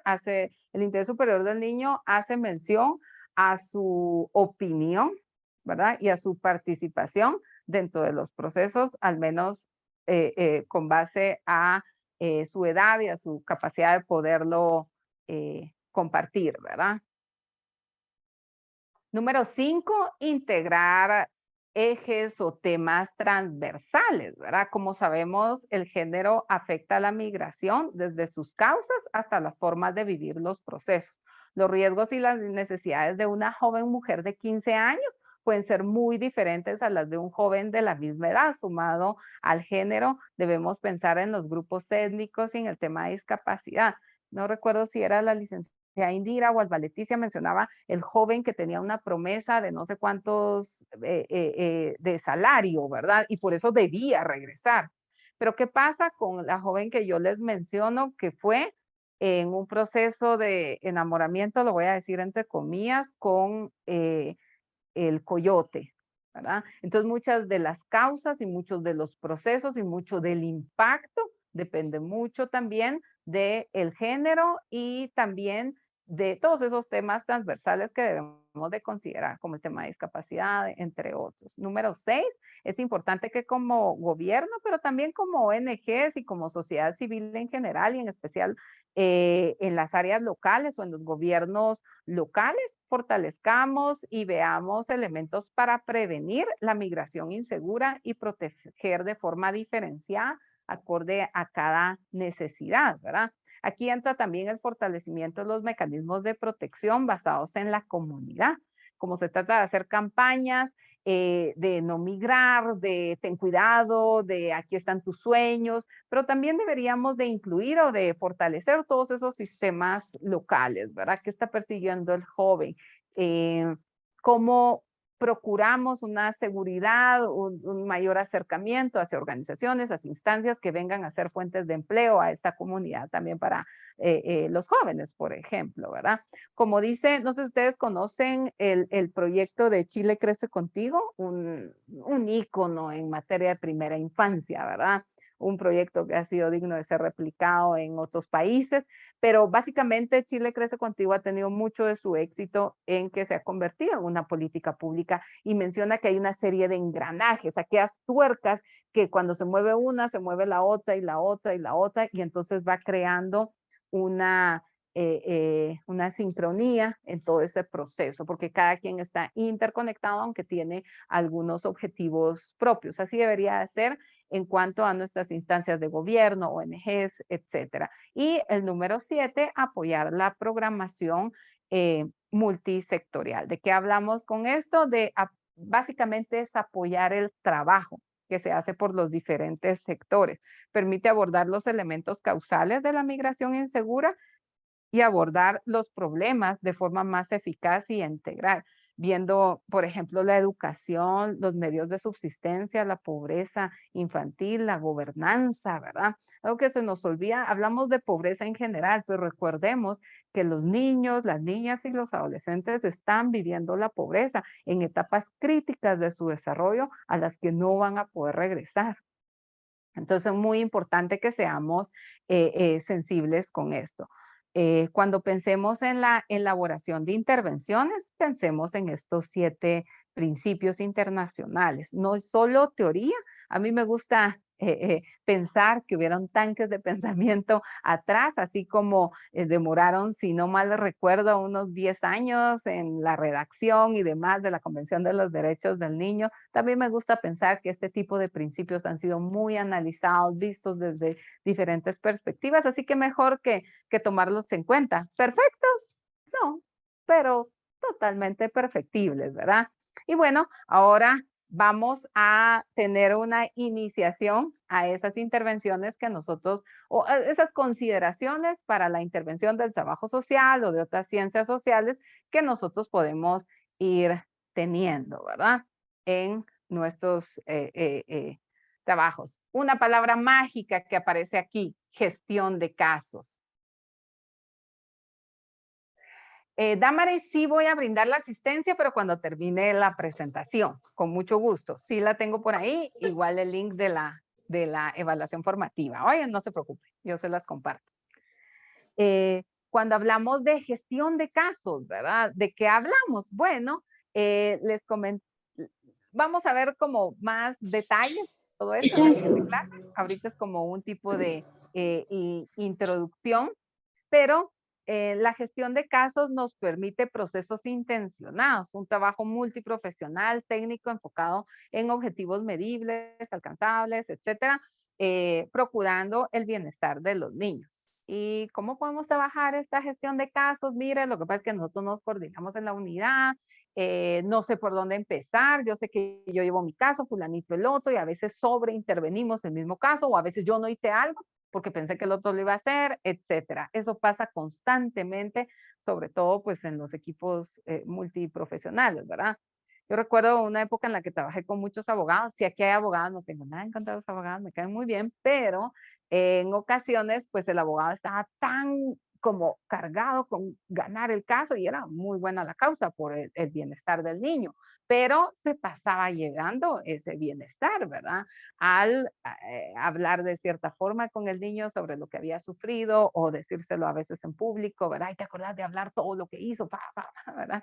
Pero era con buena intención, pero a veces nos podemos pasar atropellando entre los mismos equipos. Entonces, ¿cómo podemos procurar esa gestión de casos? ¿Cómo podemos hacer la diferencia ya con todo lo que hemos visto en materia de migración y demás? Bueno, contando con equipos multiprofesionales, teniendo reuniones de casos, es muy importante. Sé que no va a depender de usted, algunos sí tienen la autoridad para solicitar gestiones de casos, hay otros que no, pero en la medida de lo posible considero tener reuniones de casos con metas por área, pero metas conjuntas también, porque si no, le va a pasar lo que hemos criticado mucho en algunas instancias, ¿verdad? Fulanito hace esto, menganito hace esto, y todos hacemos como un tipo de Frankenstein en el sistema de protección, ¿verdad? Recordemos que el problema puede ser el mismo, en este caso puede ser migrar y arriesgarse, pero la solución no precisamente va a ser la misma. En un caso pueden ser patrones de crianza, ¿verdad? Los que van a encaminar a un nuevo intento, ¿verdad? En otros casos puede ser oportunidades educativas. Claro, el denominador común por lo general va a ser el tema de la pobreza, aunque en otros casos puede ser la misma violencia, ¿verdad? El crimen en sus diferentes ambientes. Hoy justo hice un pequeño video en mi página en Facebook y hablaba de los diferentes niveles y las intervenciones que debemos de tener en tema de protección infantil a nivel individual, a nivel de relaciones inmediatas, a nivel comunitario y a nivel social, ¿verdad? Esos son los 4 ambientes donde se ha identificado todo el tema de violencia hacia la niñez y las intervenciones deberían de ir hacia esos escenarios, ¿verdad? Como un segundo elemento, ¿verdad? El proceso de intervención de las ciencias sociales. Acá, pues metamos todas las ciencias que estamos acá representadas. Podemos hablar de la migración, previniendo una migración insegura. Durante, porque los niños no pierden sus derechos, ¿verdad? Durante todo ese proceso. Y después de esta, ya sea por un retorno voluntario, por una repatriación o por el seguimiento, ¿verdad? Posterior a este proceso. Bueno, vamos a ver, ahorita creo que me da tiempo, estoy viendo la hora acá, de 3 intervenciones muy generales, digamos como para tener algunas ideas en los casos de niñez y adolescencia migrante, sobre todo no acompañada, aunque creo que aplica para aún quienes viajan con algún adulto, algún familiar, ¿verdad? Número 1, fortalecimiento de la familia y apoyo a la atención y protección basada en la familia. El año antepasado tuve que hacer un proyecto y saben ustedes, leí cerca de 13 materiales en general en materia de niñez en general, ¿verdad? Maltrato, abuso, estimulación oportuna, etcétera. Y el denominador común fue el fortalecimiento de la familia. Y la pandemia nos dejó un excelente ejemplo de eso, ¿verdad? ¿Por qué? Porque al lugar al que teníamos que ir, en el lugar donde podíamos estar, en el que se podía hacer todo en términos generales, las clases, el trabajo, la comida, la recreación, pues algunos hasta su iglesia tuvieron en línea, ¿verdad? ¿Qué fue lo que pasó? Se hizo en la casa. Sin embargo, era una de las instituciones más débiles o es una de las instituciones más débiles para nuestra niñez. Así que número 1, el fortalecimiento hacia la familia, el apoyo a la atención y protección basados en la familia es un elemento clave para prevenir la migración o incluso para apoyar los procesos de retorno o incluso de tránsito, ¿verdad? Y en este fortalecimiento a la familia voy a mencionar 3 elementos. El fortalecimiento económico como una de las principales causas por las que los niños o adolescentes migran. La reintegración de los niños a la familia no va a ser segura o sostenible sin el apoyo. ¿Por qué? Porque los niños pueden caer en un trabajo infantil que de verdad sacrifique su bienestar. No estamos hablando de qué herencia cultural a través del trabajo, ya que sacrifica su bienestar, su educación, recreación, etcétera, ¿verdad? Hay ejemplos muy interesantes que ustedes pueden ver, si los anotan por ahí, después los googlean. Chile Crece Contigo con sus transferencias condicionadas, en México también, y en el 2002 se creó un proyecto muy interesante, voy a ver si tengo por aquí el nombre. No, no lo tengo, pero bueno, se los ofrezco para después, pero tenía 3 Chile Solidario, ya me acordé, que lo que procuraba también era transferencias económicas. Son ejemplos de proyectos basados en lo económico que han tenido éxito para el beneficio de la niñez. Número 2, la crianza sin violencia, procurando cambiar los malos aprendizajes. La evidencia demuestra que del desconocimiento y la no conciliación de la propia historia es lo que hace que repitamos patrones. Yo fui una niña maltratada, ahora soy una mamá maltratadora. ¿Por qué? Porque no concilié mi historia, no perdoné o no sané mi historia y entonces replico esos patrones. Parte de fortalecer a la familia es apoyos económicos, mejora en los procesos de crianza y por último, bueno, perdón, en los procesos de crianza en Guatemala pues no está tipificado, ¿verdad? Como un delito en sí, el castigo físico, ¿verdad? Cuando yo he entrevistado a algunos papás, recuerdo una mamá que fue privada de libertad, tenía sus 8 hijos en diferentes hogares y ella me dijo, mire, señor, yo ya entendí que no les debía pegar, ya entendí que lo que hice estuvo mal porque los puse a vender en vez de ponerlos a estudiar, pero lo que no me han dicho es que sí puedo hacer. Es decir, ¿qué hago yo para mantenerlos si mi esposo murió y no me sale mi pensión del IX? Entonces, ¿con qué los mantengo? ¿Qué sí puedo hacer? También me han dicho que no les pegue. Entonces, ¿qué sí hago para corregirlos? Y me pareció música para mis oídos porque tendemos a decir todo lo que no, pero a veces no decimos lo que sí debería de hacer. Así que la mamá tenía mucha razón en eso.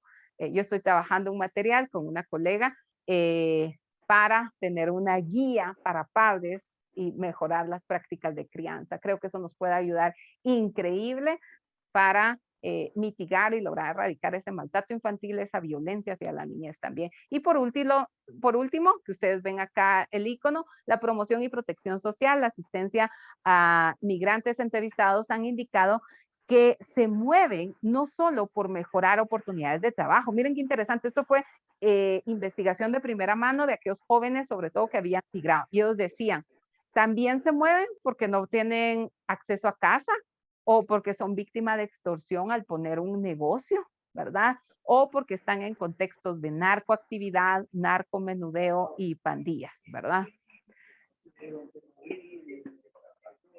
Perdón, creí que alguien quería opinar. Si me hacen favor de apagar el micrófono, gracias.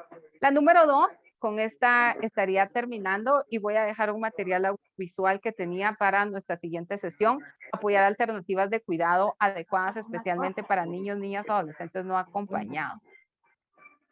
Perdón si pudiéramos apagar el micrófono porque estoy dando un ruido aquí, pero no encuentro quién lo tiene encendido. Gracias, si podemos apagar el micrófono. Gracias. Gracias, si podemos apagar el micrófono. Ok, muchas gracias. Apoyo alternativas de cuidado adecuadas, especialmente para niños, niñas, adolescentes no acompañados. Levanten la mano quienes de ustedes trabajan en algún refugio, ya sea o en algún hogar, ya sea para niños bajo una medida cautelar o ya sea para niñez o adolescencia migrante. José Manuel, participantes, vamos a ver. Aquí estoy viendo, Reina, Hilda, ok, Cristina, José Manuel, Walter. Walter creo que es el del Pepián de la sesión anterior, ¿verdad? Yo me acuerdo. Exactamente, mira, un gusto saludarle. Gracias. La analogía, hambre, usted sabe. Ok, bueno, tenemos acá varios que están dentro de hogares, ya sea de protección o de niñez migrante, que son cuestiones diferentes, ¿verdad? Muchas gracias, pueden bajarla. Algo interesante acá es que el material nos muestra cómo podemos apoyar alternativas de cuidado adecuadas, especialmente para niños, niñas o adolescentes no acompañados. Eso significa que no solo es que el niño esté cuidado por unas horas, sino que esté bien cuidado y que eso no vaya a ser parte de un trauma más fuerte, ¿verdad? Acá hace especial énfasis en frenar la detención de niños migrantes y apoyar alternativas de cuidado digno. En Estados Unidos está la opción de foster family o familia de abrigo sustituto, ¿verdad? También recuerdo que hace tiempo hablé con un conocido norteamericano y me decía que en su iglesia, en su estado, ¿verdad? Apoyaban mucho a familias migrantes dándoles el acompañamiento por trámites, por abrigo temporal, por ropa, por lo que necesitaran en lo que lograban solventar su situación, ¿verdad?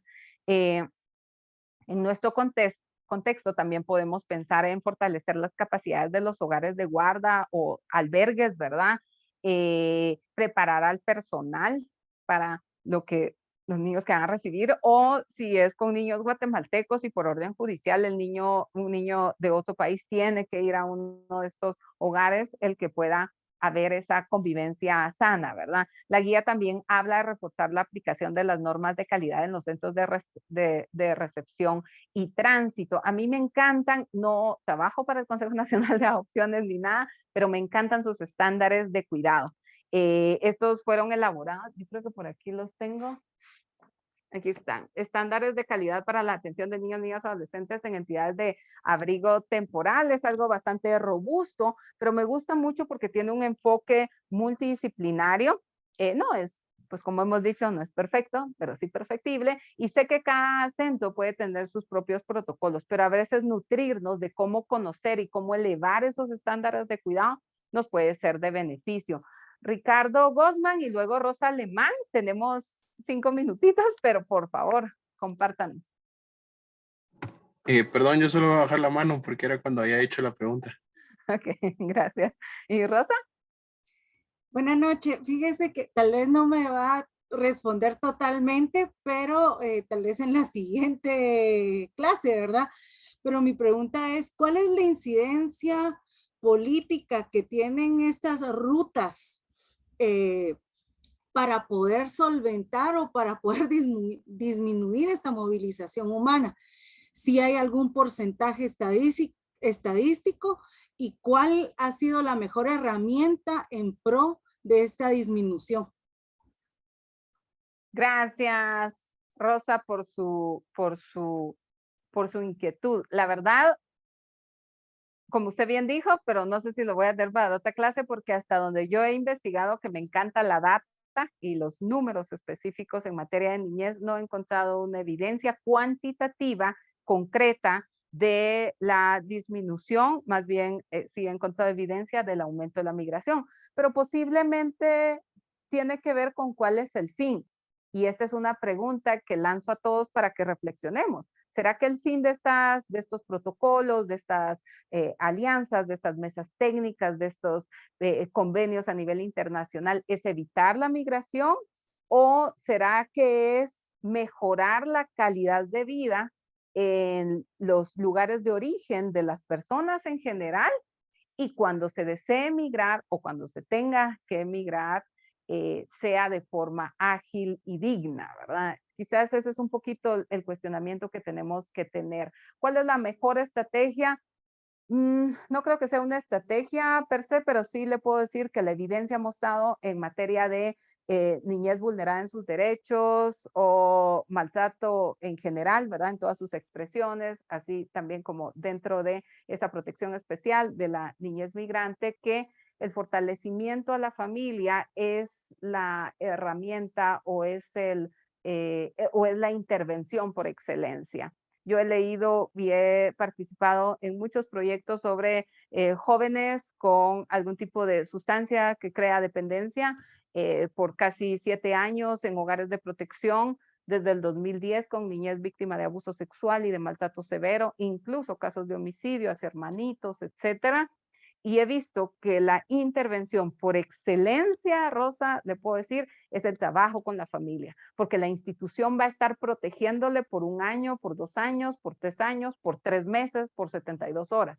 Pero la familia debería de ser la institución por excelencia que esté fortalecida y apropiada para ser ese muro, ¿verdad? Perimetral en el niño, ¿verdad? Y no para aislarlo, sino para ser un tipo de vivero, ¿verdad? ¿Han visto ustedes las plantas? Están las viveras, los viveros que no están encerrando a la planta, solo la están cubriendo para que pueda nutrirse, fortalecerse, protegerse, y esa debería ser la función de la familia. Así que, Rosa, eso sí le puedo decir, la intervención por excelencia en cualquiera de las ramas sociales es el fortalecimiento de la familia cuando hablamos de niñez. No he encontrado un solo material con éxito en sus proyectos que muestre alguna otra opción, como fortalecer una profesión, que full psicólogos, full trabajadores sociales o alguna instancia de gobierno. No, ha sido el tema de la familia. Y cuando hablamos de familia, recordemos que en el Acuerdo 40-2010 tenemos un espectro de cuidado. Eso lo vamos a ver en la siguiente clase. No estoy hablando únicamente de papá y mamá. Ese sería el ideal, pero no siempre se tiene. Así que espero contestar parcialmente su pregunta. Voy a terminar con esto. Únicamente 2 puntos acá en cuanto a apoyar las alternativas del cuidado.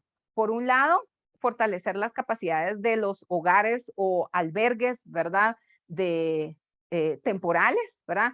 Y número 2, la guía también habla de reforzar la aplicación de normas de calidad en los centros de recepción y de tránsito. Y acá es tanto para el tránsito como los puntos fronterizos de destino. En este punto de reforzar las normas de calidad, parte de esto es capacitarnos. Felicidades a todos ustedes porque más de, ¿qué? Somos 168, quitándome a mí y a Lick y Seguirre, que tienen que estar.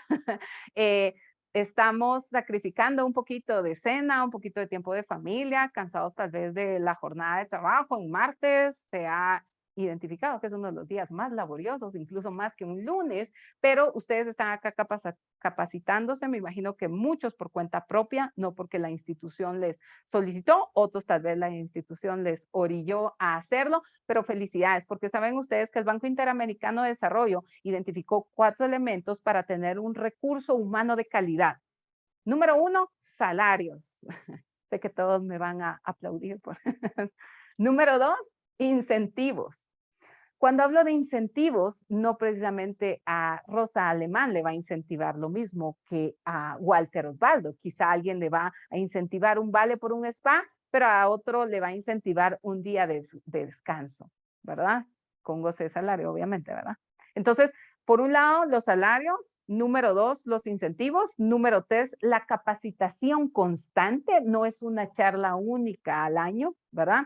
Y número 4, un currículum pertinente. Un currículum pertinente habla de que yo, psicóloga, trabajadora social, pedagogo, etcétera, voy a tener una serie de temas hacia mi población objetivo, pero va a ser pertinente, es decir, acorde al contexto. No voy a usar un lenguaje elevado cuando son personas con baja escolaridad. No voy a, por ejemplo, estar hablando de la disciplina asertiva cuando quizás yo tengo temas de violencia y maltrato severo en el hogar. Entonces tengo que hacer un currículum pertinente. Estos son los 4 elementos que el Banco Interamericano de Desarrollo ha identificado para tener recurso humano de calidad, ¿verdad? Bueno, yo creo que acá me voy a quedar. Me falta la número 3 de este material y un recurso audiovisual, pero son las 8:01 y no quisiera tomar mucho más tiempo. Aparte, también les voy a compartir en este momento el listado de asistencia de hoy 27. Denme un segundito. Ah, perdón, ya lo puse el link, miren. No vi. Ok, entonces ya tienen por ahí el listado de asistencia. Muchas gracias, Licky Zaguirre. También tienen la evaluación formativa para que puedan llenarlo. Y en lo que están llenando eso, o en lo que están por ahí, muchas gracias, Eduardo, por sus palabras. En lo que están ahí terminando de tomar sus notas, solo les quiero recordar que el día 9 de octubre es el día que por grupo deben de presentar su caso. No se empantanen mucho en escoger el caso, hablen en grupo, escogen un caso donde haya niño, niña o adolescente que esté en un proceso, que haya estado en un proceso de migración, especialmente no acompañado, ¿verdad? Y desarrollan el caso. En la sesión anterior dije expuse y podía crear confusión en que había que exponer literalmente, pues si no llegamos aquí a Navidad, entonces no.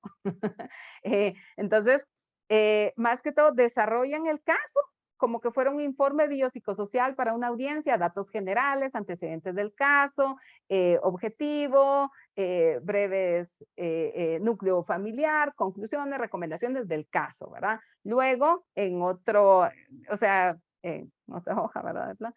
Ustedes ponen ahí las instituciones que tuvieron una intervención y cómo es la calificación de esa intervención, con un análisis crítico. Y por último, conclusiones y recomendaciones. Eso es todo. Exposición del caso, instituciones que intervinieron, exposición escrita del caso, instituciones que intervinieron y conclusiones y recomendaciones, no más de 4 conclusiones o recomendaciones, porque yo exijo en todos los materiales que pido por lo general conclusiones y recomendaciones.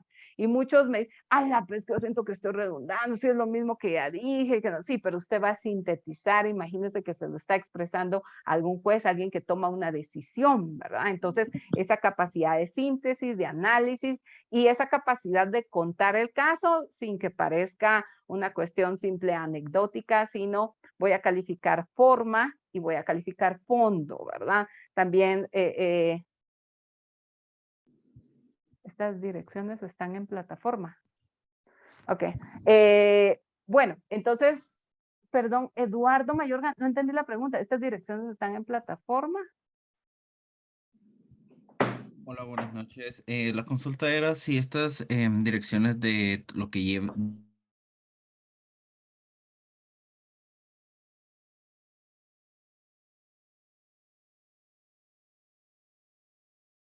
o dónde están las direcciones.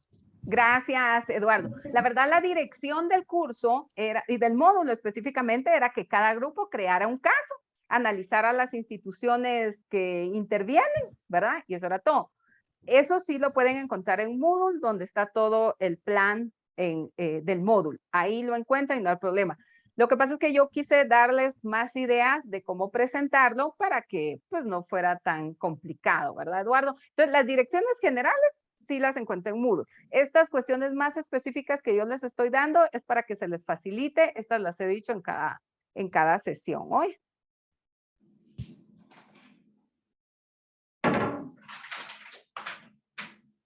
Ok, no sé si hay alguna otra pregunta.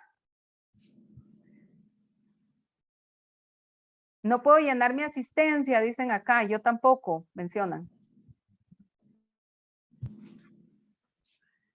Bueno, vamos a volver a poner el link, pero no se ha cerrado. Ahí estamos todavía recibiendo sus asistencias. También llenen su evaluación formativa. Nos ayuda a mejorar o a echarnos flores cuando así concierta. No son bromas. Bueno, ahí estaríamos terminando. Voy a dejar anotado en mi, gracias Rosario por sus palabras. Voy a dejar anotado en mi PowerPoint donde nos quedamos porque nos faltaron 2 o 3 diapositivas de hoy, audiovisual y todo, pero en la siguiente clase lo retomamos. Oye, si tienen alguna duda del caso, me pueden escribir en privado y con mucho gusto aclaro. Estoy en el grupo de, ¿cómo se llama, Alec? ¿En dónde estoy? El del diplomado. ¿Cómo se llama aquí? No, me refiero a que es de los coordinadores de los grupos, ¿verdad? Ah, sí, el de representantes del grupo. Ok, ahí estoy. Entonces, cualquier cosa, pues estoy a la orden y si quieren algún material, pues también estoy ahí a la orden. Nos vemos, si Dios lo permite, el siguiente martes en la última clase. Ya me van a hacer falta. Nos vemos, que pasen muy feliz noche. Feliz noche. Feliz noche. Muchas gracias. Feliz noche. Muchas gracias. Muchas gracias, licenciada. A ustedes, Feliz noche, gracias. Gracias.